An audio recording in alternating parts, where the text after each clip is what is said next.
Hello everyone and welcome back to my channel. Today I have a fun travel itinerary and getaway for you. We are going to do a day trip to the Hudson River Valley area.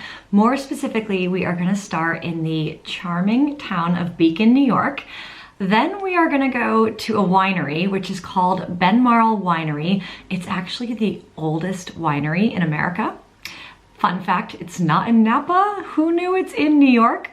And then last but certainly not least, we are gonna go to this like luxury chic resort called Wildflower Farms for a very wonderful farm to table dinner. So if that sounds good, let's jump into the video.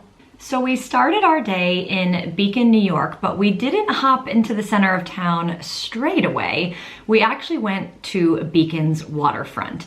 And this area is called the Scenic Hudson Long Dark Port. Say that 5 times fast. It's actually a 19-acre park that is the result of this massive cleanup and reimagining.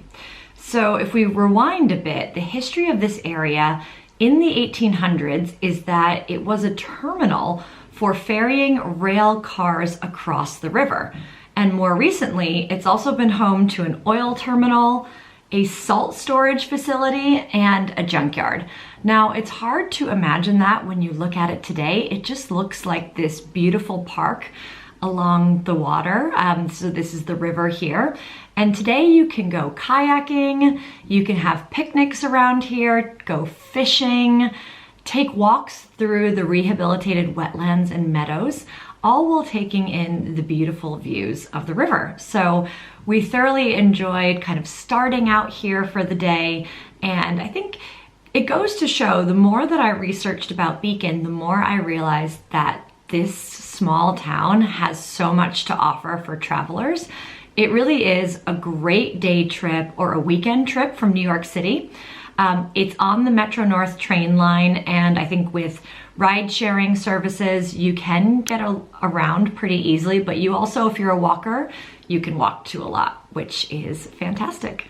We then stopped very quickly at Dia Beacon, which is a fantastic contemporary art museum. It's world famous. It was closed on the day that we visited, but I wanted to point out that this is something else you can do on a visit to Beacon, New York. So after the quick stop at Dia Beacon, we hopped back in the car and made the drive into the center of Beacon, which means I can tell you a little bit about this town's super interesting history. So Beacon was actually named after the historic Beacon fires, which were essentially signaling fires that alerted the Continental Army of the British troop movements during the Revolutionary War. I have never heard of a town that is named after signaling fires before. The town was actually settled by Europeans in 1709, but if we want to be factually correct here, the land was originally purchased from the Wappinger tribe by Francis Rombaut and Julian Verplanck in 1683. And Beacon has lived many different lives over its history. Essentially, it has been the top county in New York State for wheat production. And it's also been, I think, the top hat manufacturer in the United States. During the Revolutionary War, the town got much more into manufacturing, and it definitely had very much a rich kind of manufacturing and port type role with its position on the river. But the town actually fell into a bit of disrepair between the 1970s and 1990s.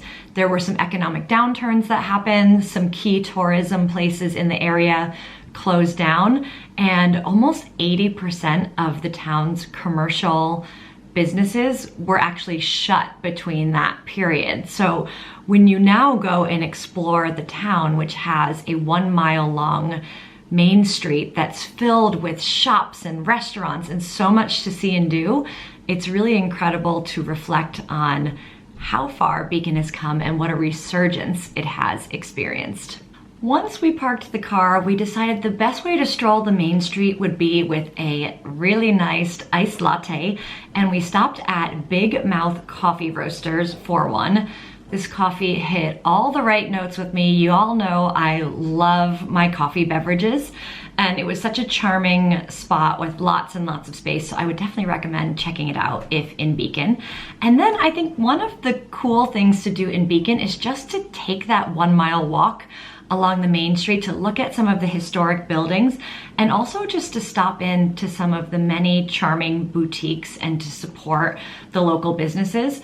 There's so many different interesting buildings to look at, historic churches, and also just like some really quirky shops. Like this one here is a witchcraft shop, which we didn't actually go into, but I was intrigued by. And we also turned the corner to check out there's actually a very lovely hotel called the Roundhouse Hotel, which is supposed to be fantastic for drinks, but it also has Beacon Falls next to it, which is a huge roaring waterfall, which basically is at the base of Fishkill Creek and Beacon Falls.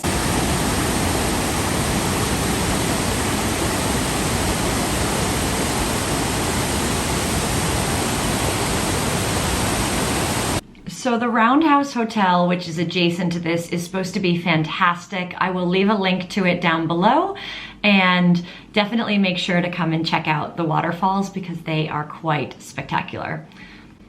Just around the corner from the waterfall is Miss T. I love the name, Miss T. What great naming and branding.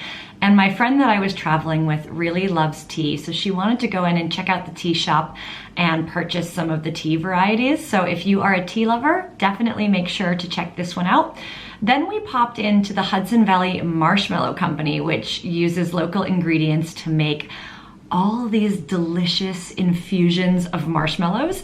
And my friend's husband loves marshmallows, so we decided to get him a treat. But they have s'mores kits, all of these gourmet marshmallows, which are super delicious, by the way. Just one great example of what you can find in Hudson. And then we also stopped in a chocolate shop, which is called Hudson Chocolatier.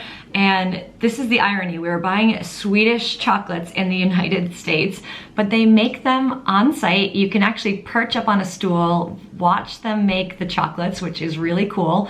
But they also have lots of seating. They serve coffee. We bought ourselves some chocolates and thoroughly enjoyed it. And then we also went to Hudson Beach Glass, which my friend insisted we stop into because she loves to purchase things from there. They do beautiful kind of Christmas ornaments, decorations for the house, really anything you can imagine that's made by glass. That's like a smaller item they make here, and some larger ones too. But what's cool is they also have a workshop in the back where you can do a glass blowing class and make something personal to take home with you. Then after we had worked up quite an appetite for lunch, and we made our way over to Tito Santana Taqueria, which is just next door to the Hudson Beach Glass Company. It's so funky and cool inside with all of this custom artwork.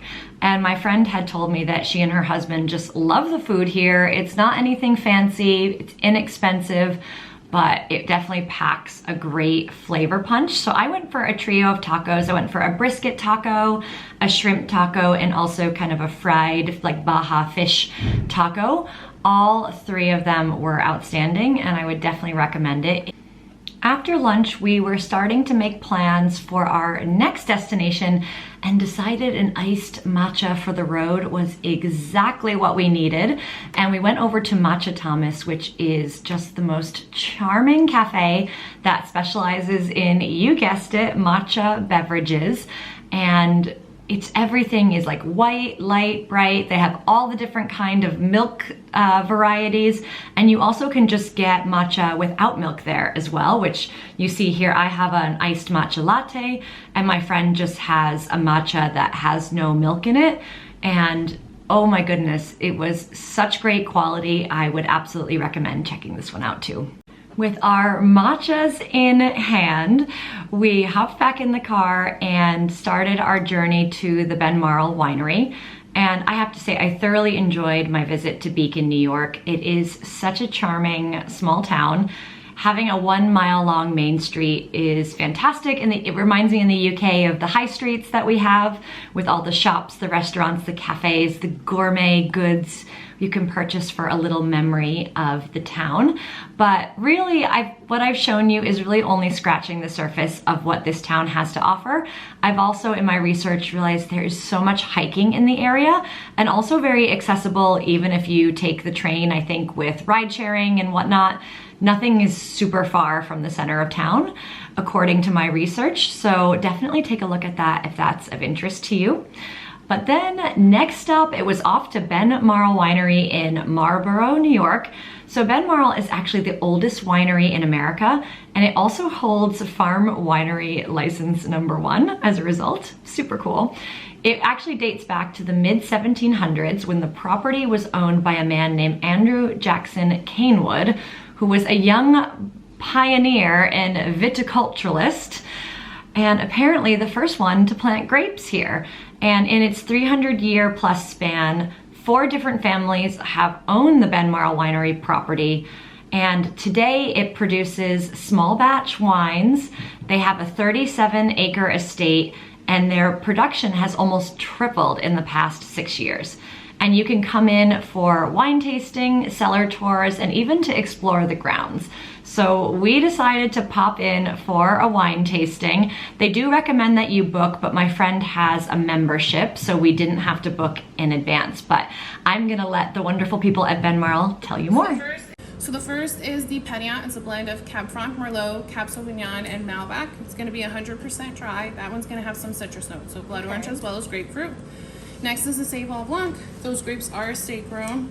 That one's the driest way on the menu. It's gonna have a light acidity in the beginning, then it gets crisper. It has a lot of green apple notes. Your third is the Rosé. It's 58% Cab Franc, 21% Merlot, 21% Cab Sauvignon. Also gonna be 100% dry. That one has a light acidity as well, and that one you may get some hints of grapefruit and peach. Lastly is that Reserve Riesling. That is the driest Riesling on the menu. There's only about 1 gram of residual sugar in that one. Wow. That one, it has a light acidity. You may get some hints of green mango as well as some notes of apricot. And that acidity does kind of die down a bit. So I found the wines here to be absolutely fantastic, and everyone that was helping us was so knowledgeable and friendly.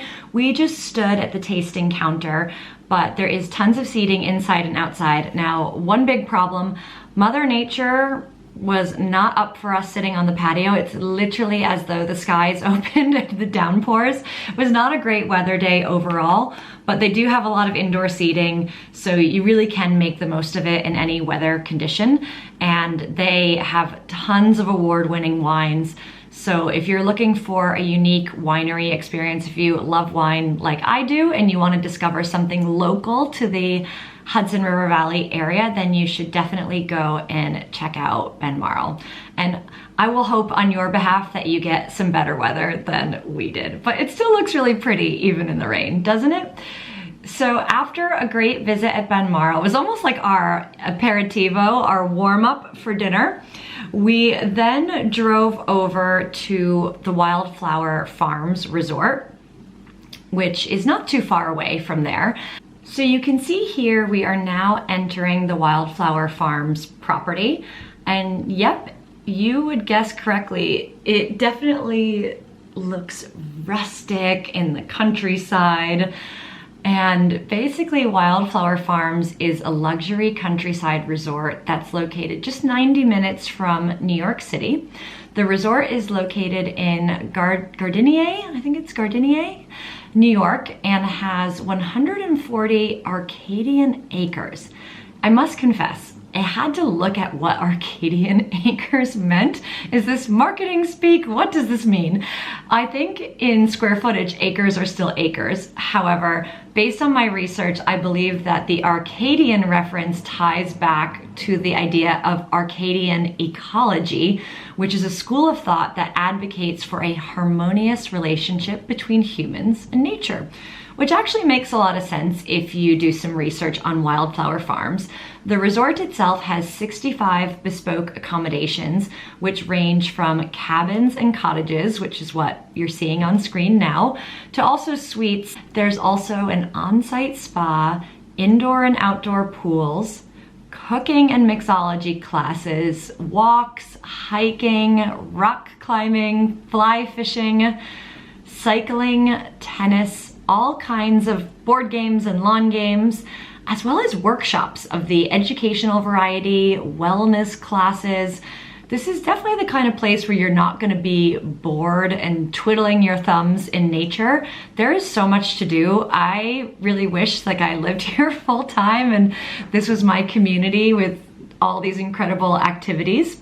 So it's definitely safe to say that I would love to come back and stay here. There's so many different types of accommodations to experience based on your needs.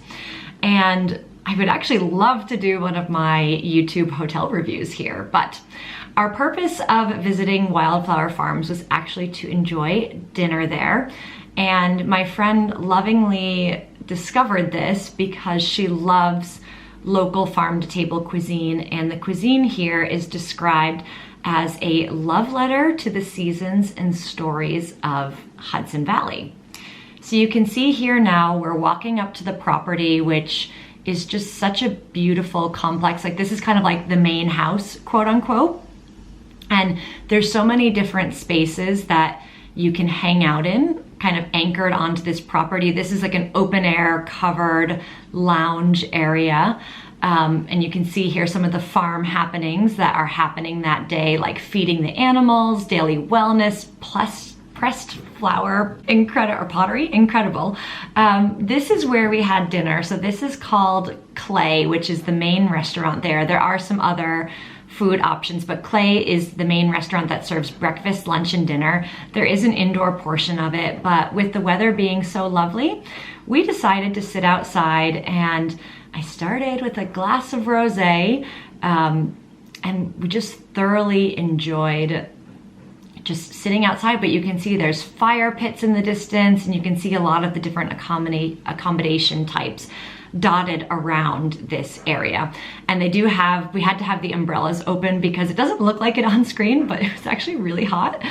So we had so much food on the menu. This is a kind of beetroot and endive starter, which it looks like a work of art. It's like a little lovely, luxurious flower. Almost looks too pretty to eat, but don't be fooled there. We definitely ate it and enjoyed it. Then we also had this incredible like foie gras cigar dish. Oh my goodness. This was like, if we were to describe like savory, decadent, guilty pleasure kind of food, this is what I would be thinking of in my food preferences. Oh my gosh, it was so good. And then we also had some octopus. Now, it was an octopus with lentils, and those who know me well know that I really love eating octopus as well. So I feel like this menu was just crafted with so many of my favorite things, but the octopus was fantastic. And that's a great point, is that a lot of the dishes here are meant to be shared. Then we also had some seafood. I think this was cod here, but correct me if I'm wrong. And then we also had a salad, which I think had some crab meat in it, which was just really fresh and healthy. I love the little gem lettuce. It's one of my favorites with the crunch. We also had an aubergine as well, so adding a little bit more vegetables to the mix. And speaking of vegetables, this gorgeous dish that is just so vibrantly green is a Swiss chard with some other local vegetables mixed in. It's just seasoned so beautifully. Everything was such a delight to eat here. And you can get a little bit of a vibe for the sunset at the end of our meal. So definitely put Wildflower Farms on your travel wish list. I think it definitely is quite a higher end luxury resort for staying there. But even as a non-hotel guest, you can book in advance to go experience the restaurant and then see a little bit of the grounds. And I think it's also worth inquiring if you can pay a la carte to do any of the activities they have there. We didn't look very thoroughly into that because just the weather on the day we wanted to visit was just not the one, but I would definitely love to go back. So with that said, that wraps up my Beacon, New York day trip.